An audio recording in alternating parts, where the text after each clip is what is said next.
lineup changes today? More trying to mix things up or kind of pitching matchup based? Just trying to win, man. Trying whatever we got to do to win. Yeah, pitching match. I mean, you're gonna get change-ups, so you got to have guys that are willing to make adjustments or guys that can do that. So we figured going into the day, the guy that had I think their best numbers, we were going to need to do something against him. Then it got kind of quirky. You could argue we did a good job against him, but the score was tied and it was very early in the game. So where do you make changes after that? So again, just trying to win. We got 12, count Stone in there too. He's ended up catching on Tuesdays, but everybody that made an appearance of some sort this weekend is a guy that's a SEC caliber player. A lot of them are young, but SEC caliber player, and trying to mix it up and put the right ones out there. How much is it to assess right now, but where are you at mentally with your team right now? Good group of guys, like being around them every day. Obviously, they got a little fight to them. Certainly have capabilities. I think right now where I'm at is I'm responsible for guys playing and feeling confident. And so one of the reasons we either make some changes or stress out a little bit about guys' performances is not necessarily what they're capable of, or they made a huge mistake. I mean, they're going to make mistakes. It's playing with confidence, and that ultimately is a choice. And you got some guys whose wheels have been spinning either on occasion or as we stand here right now, kind of have that going on right now. So whatever we can do to try and help them. Trust me, everybody's trying about everything you can think of. How would you assess Tegan's outing, and then what prompted the move to Krenzel there in the fourth? He was really good. Same as Auburn, good presence. Would like to go back, have a couple pickoff throws, be a little different. That's usually kind of one of his strengths.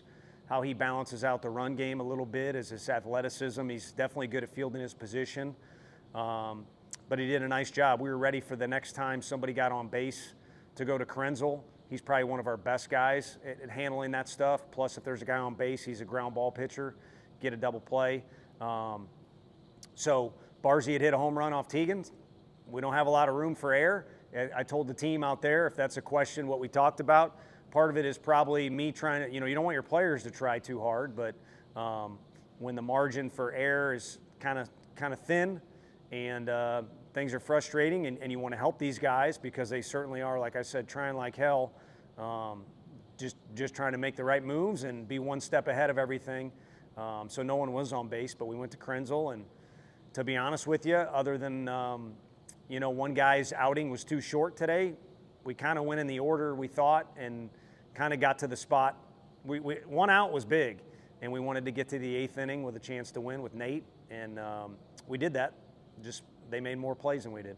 You guys are 1 for 5 in your last 6 series finale games. Is there a sense of frustration in the clubhouse, or is it just pack it up, get ready for Tuesday?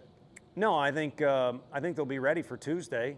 We got one senior, and it's senior day, so that kind of goes without saying. And I think they'll be anxious to get back out on the field. I think you saw that at the end of the game.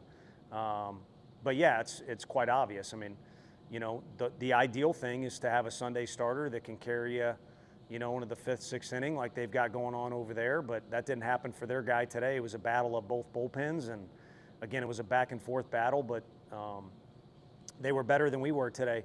The only thing I'd say is, you're dead on with the 1-on-5, but the whole weekend kind of has involvement with the whole weekend.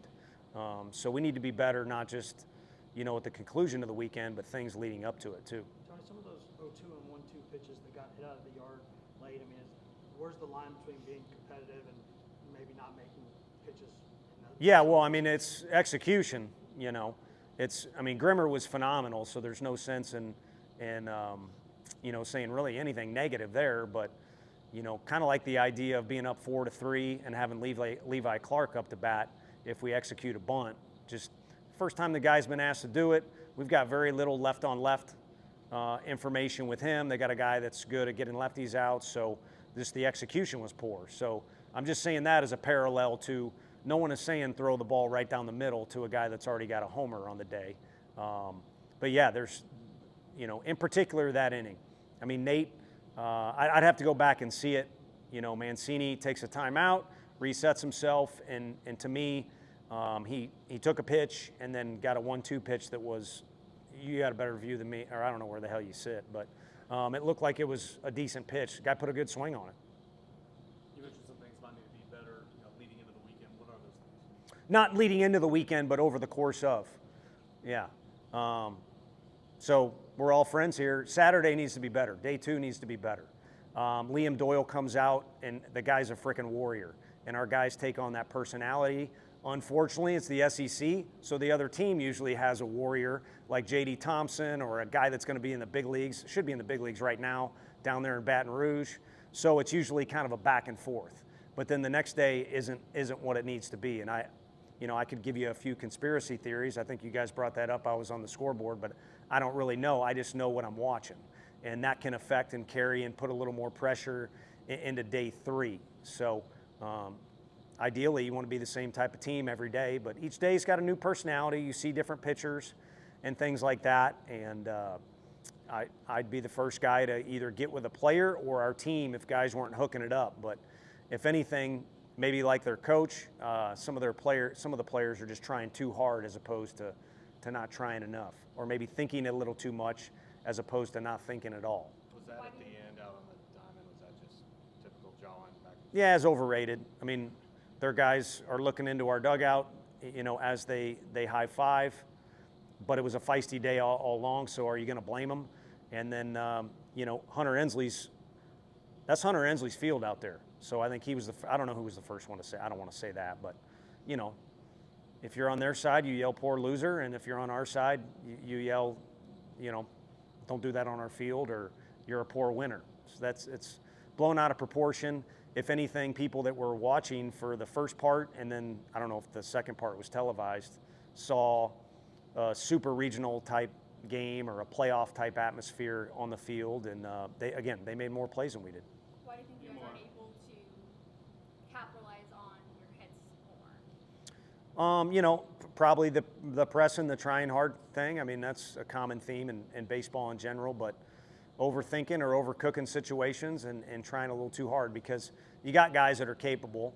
And again, maybe we can do a better job of putting the right guy up there or the right position. But the try and the vibe and the energy is not the issue. You mentioned that energy that was going on throughout the entire game, especially at the end.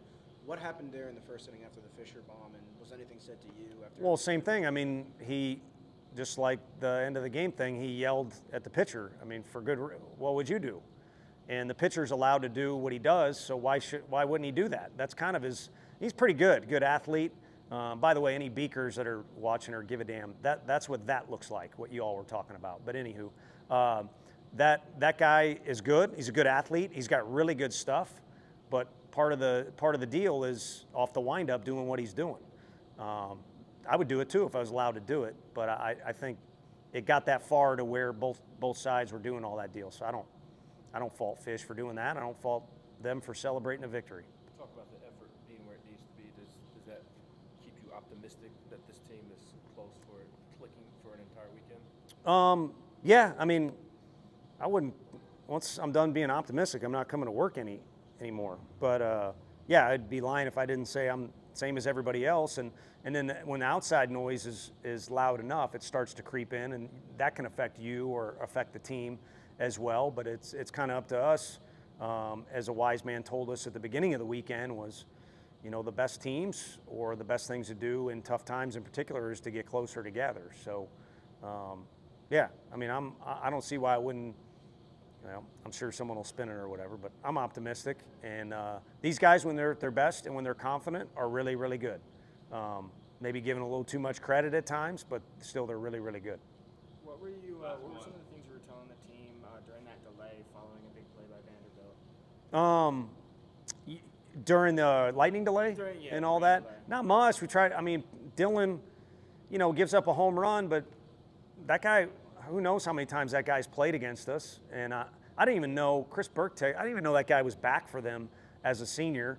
But he just put a good swing on one of Deloy's pitches. But it kind of makes you feel like you wish Dylan would have, he had to get ready, came in the game, and then he's got to get ready again. And then there was another delay. So it wasn't ideal, but the first fastball he threw was pretty good. So, again, their guy made a play. And Dylan was good for us this weekend. So the whole thing was about having Dylan ready and knowing what we're going to do after that.